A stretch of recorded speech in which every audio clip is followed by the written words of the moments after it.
sans cloche et respirez. Et puis, vous pouvez poser votre question après la cloche. Essayez de ne pas bloquer le petit micro.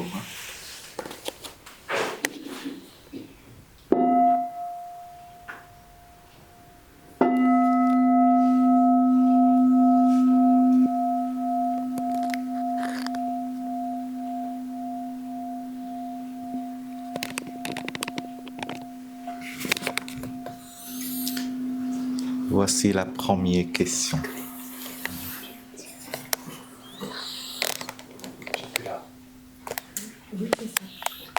Il est long, bien.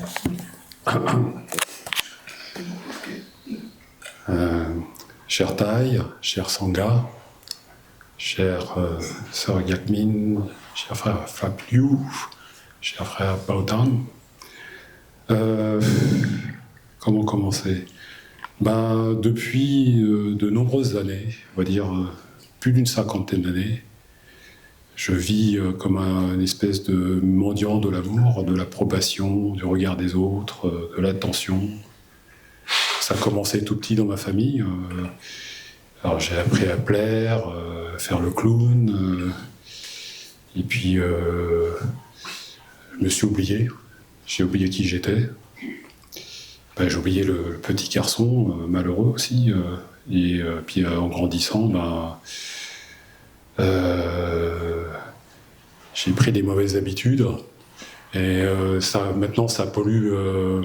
Jusqu'à maintenant, ça pollue mes relations avec les gens. Toujours à vouloir avoir l'attention, avoir l'amour des gens. Et en particulier avec les femmes d'ailleurs aussi. Ça va chercher très loin d'ailleurs, puisque pour moi, souvent les femmes, c'est même pas des personnes. J'ai vraiment honte de le dire, mais bon, je vais être cash. Je vais déposer tout ça sur la table. Ce sont des zones de projection de mes fantasmes, de mes désirs.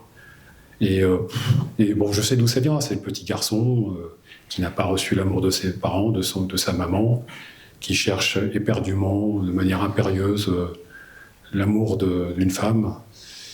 Et je sais aussi pertinemment que cet amour, c'est à moi de le donner, mais je ne sais pas comment le donner. Donc voilà, ma question, c'est comment répondre à cette demande d'amour qui vient du tréfonds.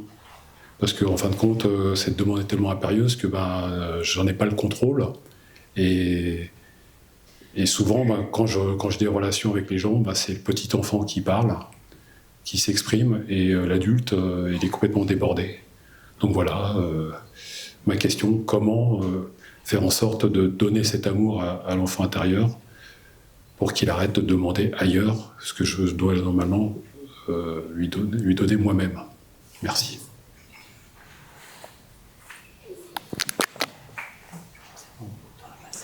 Est-ce que c'est pour commencer? Cher Thaï, chers amis, je suis désignée volontaire d'office, mais je suis contente de pouvoir répondre. Pendant que tu parlais, j'avais dans mon cœur la réponse de Thaï. Sois beau, sois toi-même. Et puis, tu es déjà ce que tu veux être. C'est ce qui est monté naturellement, avec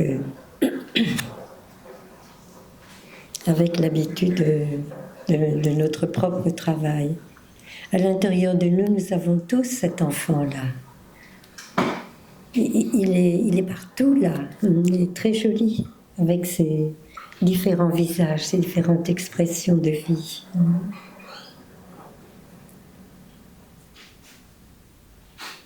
Seulement prendre du temps pour s'aimer.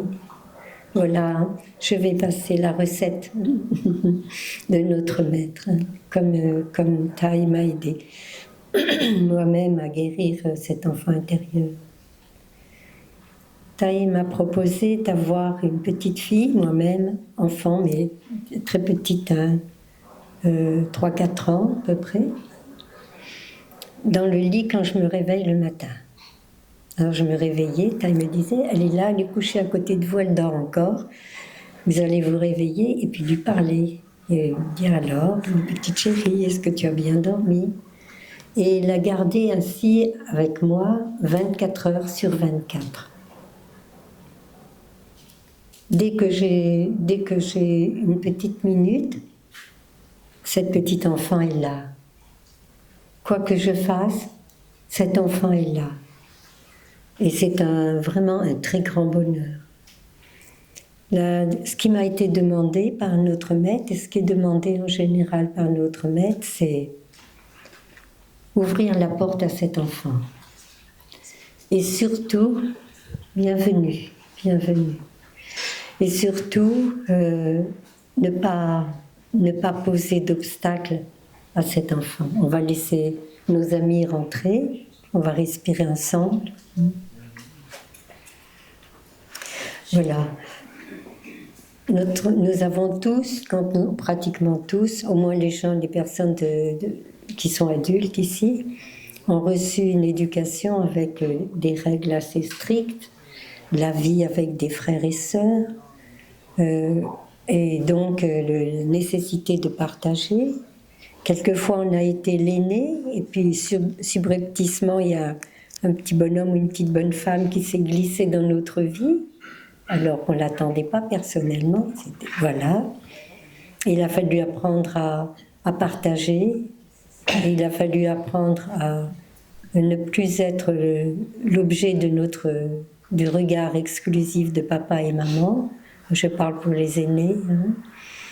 Mais quelquefois, on est le deuxième ou le troisième, et papa et maman sont très occupés avec le premier ou le second ou le troisième, et on a l'impression de ne pas avoir sa place. Et ce qu'explique notre maître, c'est que quand on vient au monde, on se sait en danger de mort. On sait qu'on ne peut pas survivre tout seul.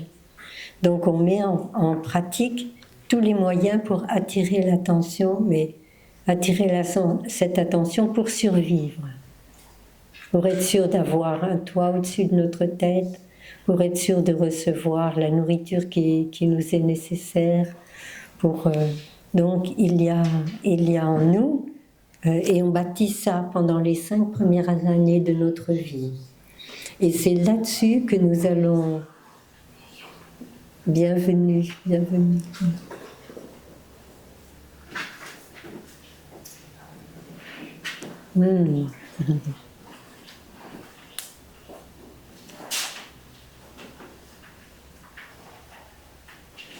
On va vous apporter des chaises. Ils sont bien.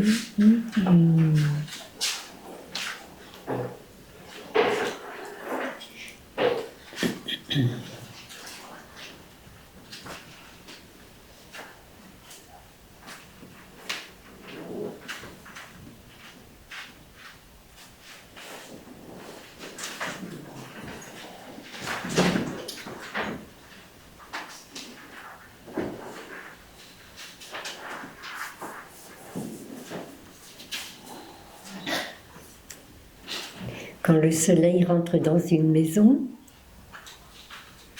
il nous réchauffe.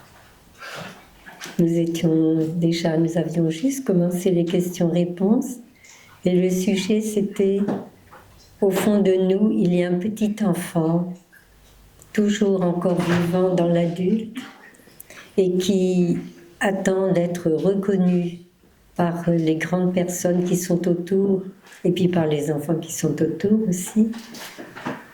Et comment faire pour guérir cet enfant de cette demande d'attente pressante et constante? Comment aider cet enfant à s'adapter à la vie d'adulte et en prendre soin, savoir en prendre soin. Donc nous étions presque au début de la réponse, je vais continuer. Donc pendant les premières années, au moment de la naissance, l'enfant est complètement dépourvu de tout. C'est un tout petit bébé qui vient de naître et il essaye d'attirer l'attention parce qu'il a peur. Son monde est complètement bouleversé. Le lieu où il était a disparu. Il faut maintenant attendre la nourriture, alors qu'avant on était en perfusion avec le sang de maman, et que nous respirions grâce à maman, etc. Et d'un seul coup, il faut respirer tout seul. On a froid, il y a de la lumière, il y a des bruits tout autour de nous. Donc, nous avons peur et nous pleurons. Et nous essayons, pendant les 5 premières années de notre vie, d'attirer l'attention de nos parents ou des personnes qui nous entourent pour être sûr d'obtenir du secours. Et on essaye de voir laquelle est la meilleure tactique pour arriver à attirer l'attention. Et nous gardons, notre maître nous dit que nous gardons, à partir de 5 ans, on a établi notre tactique, notre moyen de pouvoir attirer l'attention pour survivre, et que nous allons ensuite garder cette pratique, si ça continue à marcher, tout au long de notre vie. Donc c'est normal, ça fait partie de nos habitudes, c'est normal. Ce que nous avait préconisé notre maître, le moine supérieur Thich Nhat Hanh, et il m'avait dit personnellement, dès que je me réveille, j'ai moi-même petite fille, 3-4 ans, qui dort dans mon lit, donc c'est comme à moi-même à côté de moi, et avec lequel j'ai à vivre 24 heures sur 24 jusqu'à ce que je sois complètement guérie, que l'enfant intérieur ait pu trouver assez de compréhension et d'amour dans ce que je vais lui offrir à vivre avec moi. La demande de Thầy, on dit Thầy, c'est le maître, ce qui était demandé, c'était: cet enfant a été élevé de façon élevée, avec des règles de vie qui ont été appliquées avec beaucoup de rigueur. Il faut lui donner beaucoup de liberté. Donc, vous allez imaginer cet enfant libre devant vous. Elle peut faire des bêtises, vous la grondez jamais. C'était quelque chose qui me plaisait beaucoup. Mais comme on a à l'intérieur de nous notre papa et notre maman et toute l'éducation, c'était difficile de ne pas arriver à intervenir dans l'imaginaire. Et donc, j'ai pratiqué comme ça, mais j'ai pratiqué pendant longtemps, et je laissais ce petit enfant vivre sa vie. Et lui dire que quand elle faisait des bêtises, ne pas juger, ne pas condamner, pour que notre maître m'avait dit, vous connaîtrez à ce moment-là, vous allez connaître qui vous êtes, vous allez connaître vos vrais besoins, vous allez connaître vos limites, etc. Et donc c'est ce que j'ai pratiqué. Cet enfant est devenu une grande amie pour moi.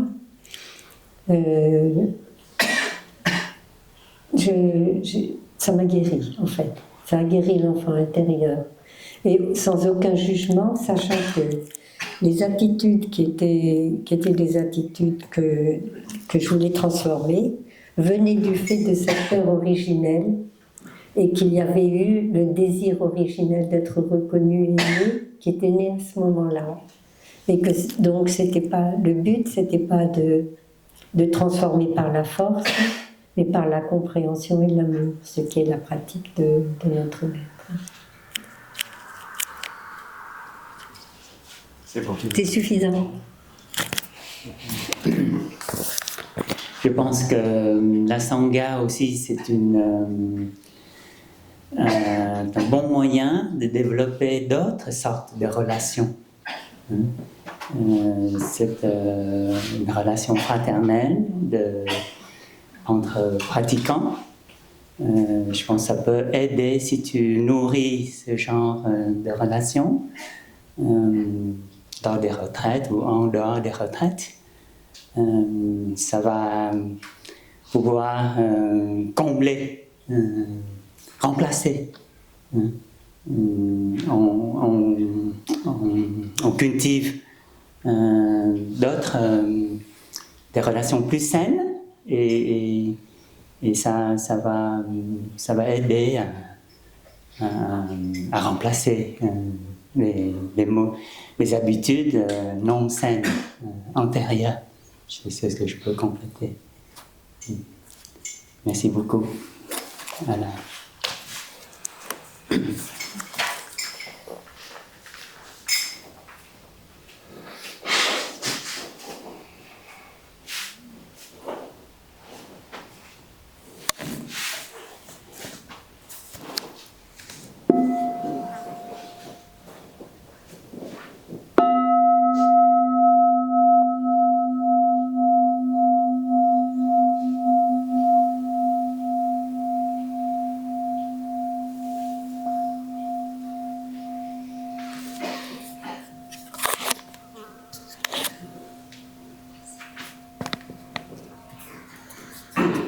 Bonjour, merci d'être là.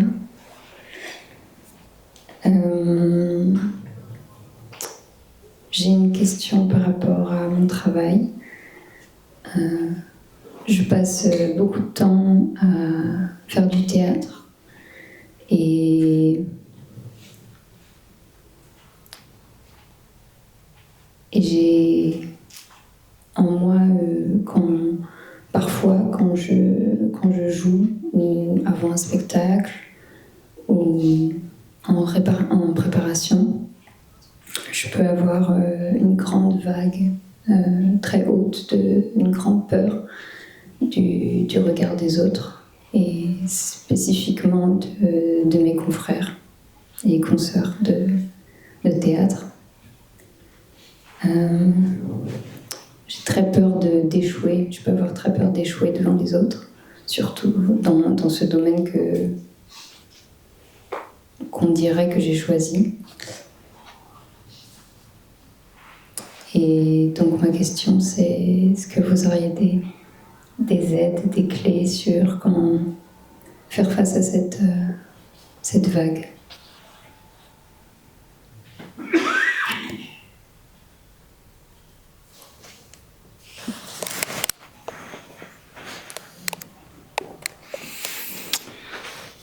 Chers respectés Thaï, chère communauté, merci pour la question. Est-ce que vous pensez que je n'ai pas peur s'asseoir ici? J'ai aussi la peur. C'est au cas où il y a des questions que je ne peux pas répondre. Je ne peux pas répondre. Mais il y a ce que j'ai appris.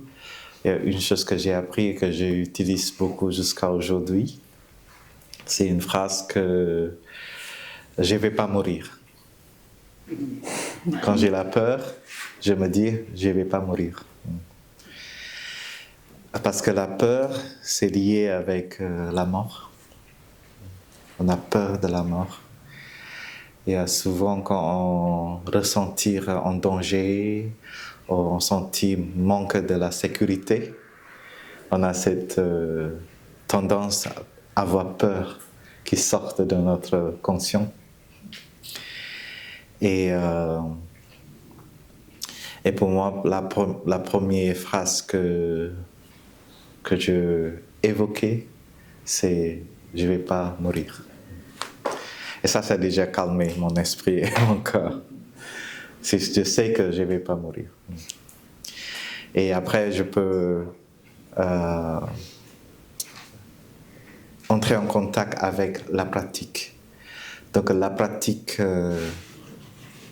de base, on dit la pratique de base, la marche méditative, la respiration consciente, se détendre le corps. Et ça, c'est tous les petits pratiques, mais en fait, c'est pas petit. C'est une fondation de notre pratique. Donc, maintenant, je dis plus la pratique du bas, moi je dis la pratique fondamentale. C'est une fondation de notre pratique. Si on n'est pas cultivé cette pratique quotidienne, tous les petites pratiques, ce n'est pas possible pour embrasser et entrer en contact avec nos émotions fortes. Donc, pour moi, chaque 3 mois, j'ai une pratique particulière. Donc chaque 3 mois, j'ai une petite pratique que j'ai pratiquée afin de pouvoir cultiver cette force en moi. Et bien sûr, comme Frère Fablio a dit, qu'on a besoin de la communauté, de venir ici, dans la communauté comme ça, dans une retraite. On peut vraiment bien cultiver notre pleine conscience, hein, notre stabilité dans notre respiration, dans la marche méditative.